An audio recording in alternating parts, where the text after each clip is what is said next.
The oldest Ford dealer in Finland, Lavanranta Ford store, has been honored to be the first to introduce a fully electric Ford Mustang Mach E to Finns. Unfortunately, I didn't get to the test drive yet, but luckily the camera was allowed to enjoy a little parking lot ride.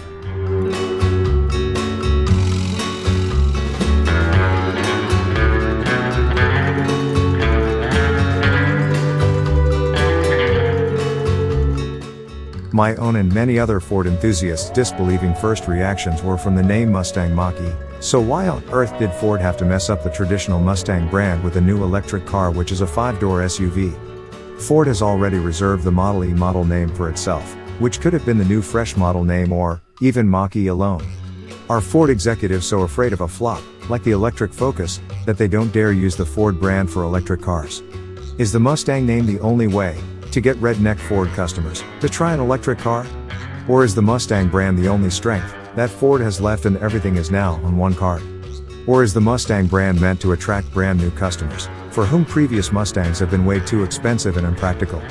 Time will tell if the use of the Mustang brand was a great genius move, or a complete flop. In any case, it was a bold move from Ford's directors.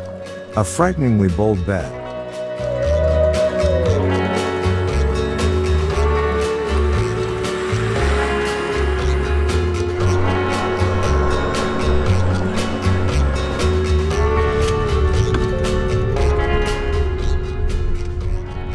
Let's take a closer look at the car specs, which in this Mustang are in all respects on a healthy ground.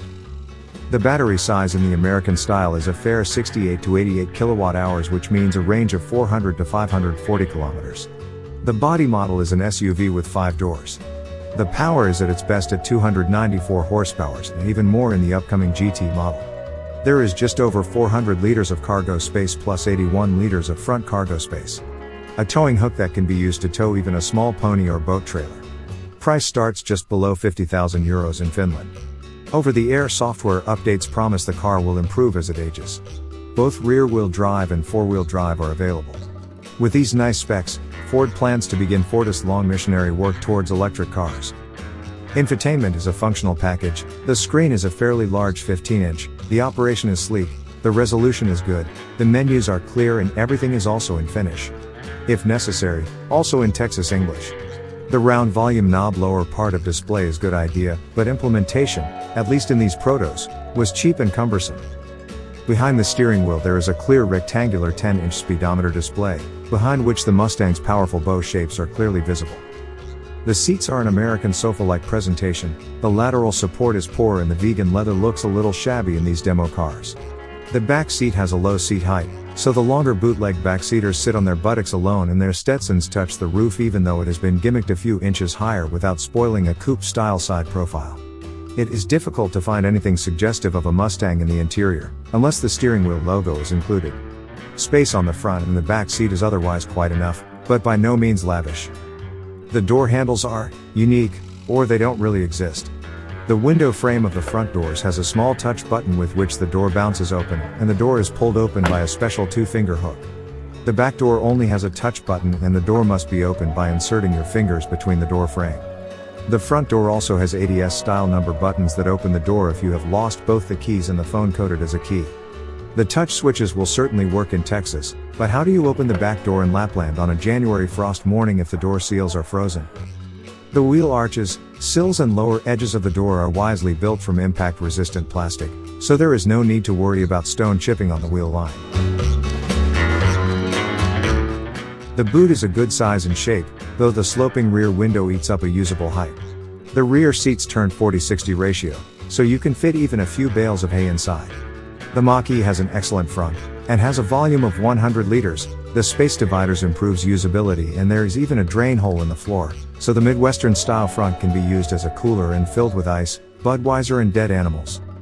The quality impression of this Mexican-American Ford is very American. There is something to be said of the body seams and the door of the second demo car does not fit into the body at all. Hopefully these are just features of demo cars.